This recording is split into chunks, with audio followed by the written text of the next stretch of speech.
Nós vamos fazer uma revisão sobre, não é sobre o movimento uniforme, e sim sobre a primeira e segunda lei de Ohm, tá? Então, nós temos as leis de Ohm, e elas são bem simples, né? Essas leis, elas se resumem no seguinte: primeiro, a primeira lei de Ohm, ela diz o seguinte, que caso a gente tenha um circuito elétrico, tá? Em que a DDP e a intensidade da corrente, né? Elas se relacionam de uma maneira bem interessante, bem simples. Elas vão se relacionar da seguinte maneira, ó. A DDP, ela é igual a resistência elétrica vezes a corrente elétrica. Essa é a primeira lei de Ohm, de forma resumida, tá? De forma bem simples, de forma bem usual, na verdade, do que a gente usa na prática, ela diz o seguinte, ó, a DDP, a resistência e a corrente elétrica, né, ela se relacionam dessa maneira. Lembrando que eu gosto de utilizar a letra U, o material de vocês, né, o material Pitágoras, ele gosta de trabalhar com a letra V para DDP. Eu gosto de trabalhar com a letra U, já que a letra V a gente já utiliza para unidade, que é volts. A resistência aqui, ó, ela é dada justamente com o nome do físico que fez, melhor, que descobriu ou que elaborou essa lei, que ele recebe justamente essa unidade, o Ohm, e a corrente elétrica, a intensidade da corrente. Lembrando que aqui eu estou só resumindo, tá? É intensidade da corrente, não é só corrente elétrica. É a intensidade dela. A gente calcula a intensidade da corrente elétrica, dado em amperes. E aqui já, de maneira bem simples, a DDP é a resistência vezes a corrente.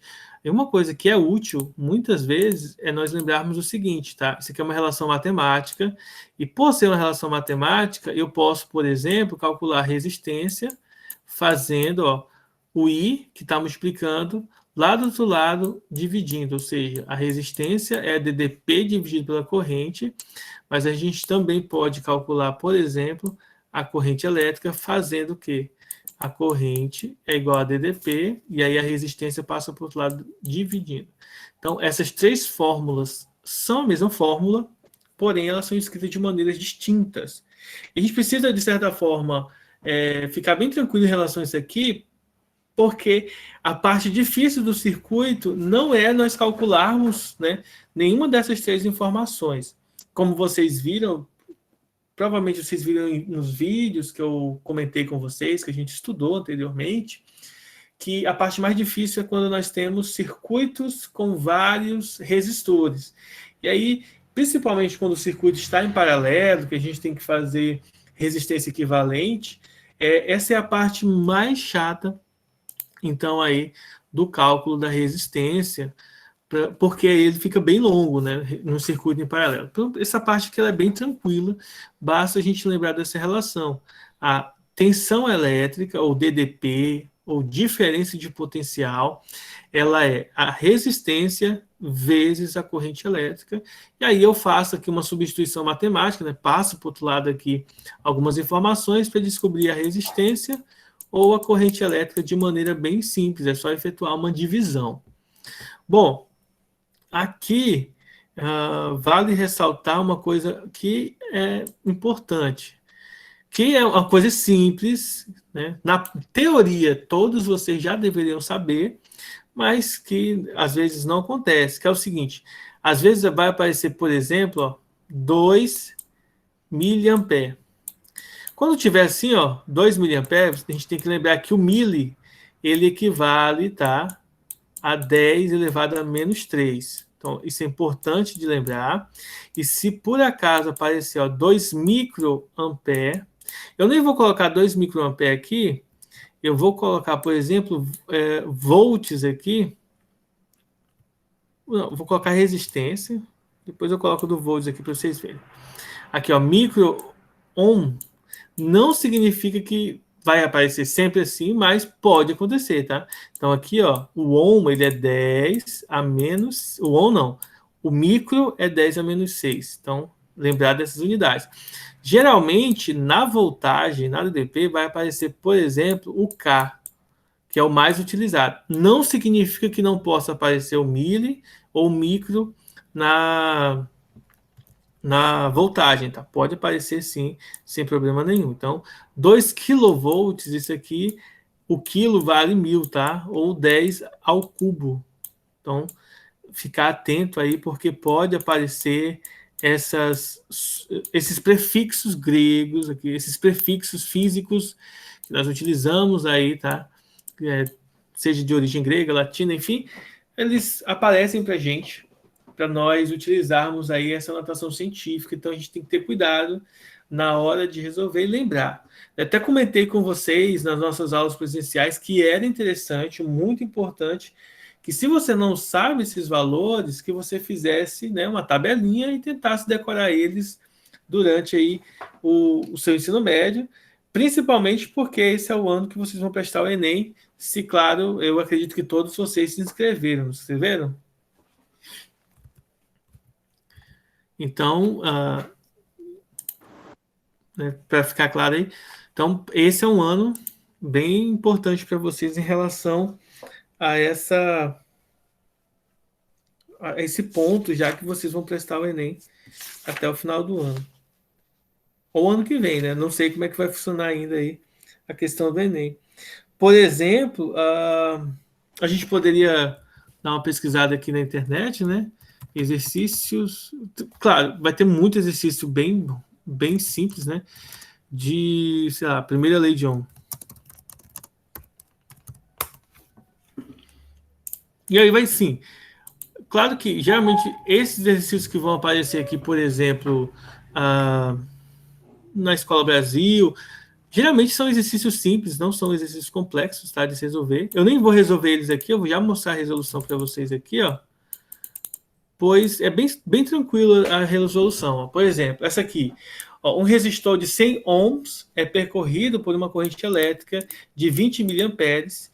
E aí a pergunta é qual é a DDP entre os terminais, né? Ou seja, se eu quero DDP, eu vou fazer uso dessa fórmula aqui, ó. U é igual a RI. E aí é só ver aqui a resposta, ó. Lembrando que 20 miliamperes é 10 elevado a menos 3, como eu mencionei com vocês aqui, que é importante, né, lembrar que o mili é 10 a menos 3, e aí efetuar a multiplicação. 100 vezes 20 dá 2.000, só que quando eu tenho aqui o expoente 3, eu vou cancelar 3 aqui, casas decimais, e aí vai dar 2 volts o resultado. É de uma maneira bem tranquila de resolver essas questões, como eu mencionei com vocês. O problema maior aqui não é nessa parte da primeira lei, nem da segunda lei de Ohm. Geralmente, os problemas maiores, eles se encontram justamente quando a gente tem os circuitos com mais resistores, que a gente vai estar vendo depois, tá? Hoje é só uma revisão da primeira e da segunda lei. Já, por exemplo, na questão 2, ó, o resistor ôhmico, quando submetido a uma DDP de 40 volts, isso significa que nesse problema aqui, o U é igual a 40, atravessado por uma corrente de 20 amperes, aqui então o I vale 20. Então aqui não tem um milho aqui para a gente fazer. E é o seguinte, ó, quando a corrente que o atravessa foi igual a 4 amperes, agora, então essa aqui é uma primeira situação, e na segunda situação nós temos a corrente que vale 40 amperes. E aí ele pede para a gente determinar a DDP aqui no segundo momento. Então a gente tem dois momentos diferentes e a gente quer determinar aí um valorzinho da DDP no segundo momento. Então o que a gente vai fazer? Como eu comentei com vocês, a primeira lei de Ohm, ela relaciona o seguinte, ela diz para a gente que a resistência ela é uma constante, independentemente da variação de DDP e de corrente elétrica. Ou seja, em outras palavras, significa dizer que se eu tenho, por exemplo, um circuito elétrico com 110 volts e a corrente é de 20, o que vai acontecer se eu dobrar a tensão do meu circuito? Se eu dobro a tensão do meu circuito, eu tenho que dobrar também a corrente elétrica, pois no circuito elétrico que se baseia na primeira lei de Ohm, a resistência permanece constante. Isso significa que, em termos práticos aqui da resolução, é o seguinte, aqui eu vou calcular a resistência e nesse contexto aqui, ó, a DDP ela é 40 e a corrente é 20. Ou seja, quando eu faço a divisão, eu vou descobrir que a resistência desse circuito é 2 ohms. Lembrando que resistência é DDP dividido por corrente. E aqui vale é justamente sobre isso que eu quero usar nessa questão como referência para explicar uma coisa interessante para vocês, que é o seguinte: por mais que eu aumente aqui, melhor, que eu diminua a corrente aqui de 20 para 4 amperes, isso daqui é interessante porque a resistência permanece constante, ela não muda no mesmo circuito, mesmo que eu modifique a DDP ou a corrente. Porque uma coisa que é interessante aqui, se eu modificar a corrente elétrica, obrigatoriamente a DDP ela vai ser modificada, porque a resistência tem que permanecer constante no mesmo circuito, tá? Agora, se eu colocar um outro resistor, um outro aparelho eletrônico, por exemplo, se eu tenho um circuito que é uma lâmpada e coloco ali no fio da lâmpada, por exemplo, ligando, sei lá, uma televisão no mesmo fio da lâmpada, o que vai acontecer? Vai acontecer que ela vai, de certa forma, ligar, porém vai ter o problema em que a resistência aí vai ter uma modificação, porque teremos duas resistências, por exemplo, e aí a gente tem que fazer uma nova configuração, resolver um novo exemplo, pois aí vai mudar a resistência, tá? Caso não se aumente a resistência, não coloque outra resistência, ela tem que permanecer constante no circuito, mesmo que a DDP e a corrente elétrica se modifiquem. Então, se eu já sei a resistência, eu multiplico então pela corrente, que é 4. Nesse caso aqui, o resultado vai ser 8 volts. Então, resposta aqui, 8 volts para essa questãozinha aqui, bem simples também de se calcular, tá? Essa questão. Então, isso daqui, pessoal, é a primeira lei de Ohm, que ela relaciona o quê? A DDP, ela é igual a resistência vezes a corrente elétrica. Mas e a segunda lei de Ohm? O que se trata, então, a segunda lei, já que a primeira já relaciona DDP, resistência e corrente elétrica? Também é bem tranquilo, só que aumenta um pouco, muda-se, né, na verdade, as variáveis, pois a DDP e a intensidade da corrente, elas não vão aparecer aqui na segunda lei de Ohm. A segunda lei de Ohm, ela vai tratar do seguinte aspecto. Ela vai abordar a característica do material que conduz a eletricidade. Então, nós vamos trabalhar a resistência utilizando, por exemplo, a definição aqui das dimensões da área e do comprimento e do tipo de material do qual o fio condutor ele é feito. Por exemplo, a resistência ela é uma constante, tá? Essa constante aqui é a constante de resistividade elétrica, ou seja, cada tipo de material que compõe, por exemplo, um fio condutor possui uma resistividade elétrica diferente, tá? O cobre, que geralmente é utilizado na fiação elétrica dentro de casa, que é revestido por um plástico, ele vai ter um valor específico, tá? Eu não sei de cabeça esse valor, e vocês não precisam decorar esse valor, porque essas constantes, elas, quando são necessárias, elas são indicadas no exercício, tá? Por exemplo, o ouro, que geralmente é utilizado dentro dos circuitos elétricos de processadores, ele tem uma dimensão diferente e ele vai ter uma resistividade diferente da do cobre, tá? Que são materiais distintos. Então, cada tipo de material vai ter um. Isso aqui nós vamos multiplicar pela área e dividir pelo comprimento do fio. E aqui vale um adendo aqui, tá? Gente, tome cuidado, porque a área ela tem que estar em metro quadrado. E a única coisa chata da área estar em metro quadrado é porque quando você vai, por exemplo, fazer as conversões de metro quadrado, de centímetro para metro quadrado, por exemplo, de quilômetro quadrado para metro quadrado, todas as unidades que a gente simplesmente dividiria por 1000, dividiria por 100, multiplicaria por 10, por exemplo, a gente vai ter que fazer tudo isso multiplicado ao quadrado, tá? Isso aqui é uma relação matemática, mas que vale a pena dar digamos assim, explicar para vocês essa parte, né? Reexplicar, que é o seguinte, vou dar só um exemplo que é o do centímetro. Quando você quer transformar centímetros, tá, em metro quadrado, centímetro quadrado em metro quadrado, o que vai acontecer? Se for centímetros para metro, por exemplo, deixa eu fazer aqui sem o quadrado aqui para isso ficar mais evidente aqui para vocês. Que é o seguinte, de centímetro para metro, na verdade, o que a gente faz? A gente multiplica por 10, divide por 100. Desculpa, tá, gente? Divide por 100. Mas quando a gente está em centímetros quadrados e vai converter para metro quadrado, em vez da gente dividir por 100, a gente vai ter que dividir por 100 ao quadrado. E essa é a parte chata, porque todos os números que a gente tem vai ficar ou muito maiores do que a gente tem, ou muito menores do que eles são indicados na questão, tá? Se tiver que converter, só lembrando disso, tá? O outro ponto aqui é o comprimento, né? O comprimento é tranquilo, porque ele tem que estar em metros só, então tranquilo. E esse daqui, ele é uma constante, tá? Essa letra aí não é um P, tá? É o Rho, é uma letra um pouco diferente, né? Uma letra grega. Ele é uma constante que é dado nas questões, então a gente não precisa se preocupar com o valor em termos de decorá-lo. Só precisamos saber multiplicar ele, que geralmente é um número decimal ou um número em notação científica, né? Vamos ver aqui se a gente consegue encontrar algum exercício aqui para a gente fazer aqui para ver aqui como é que faz esses aqui. Então, esse daqui é só uma questão teórica, tá? E saber o diâmetro do fio. Então é só usar a fórmula e verificar, por exemplo, a razão e proporção. Depois, se vocês quiserem dar uma olhada aí, entrei no site para fazer. Vamos pegar um bem direto aqui. Esse aqui, ó. Esse aqui é um bem direto para aprender a calcular. Ó. Um cabo feito de liga de cobre possui a área da seção transversal correspondente a 10 milímetros. E aqui já entra aquela parte que eu falei para vocês do prefixo dos 10 aqui.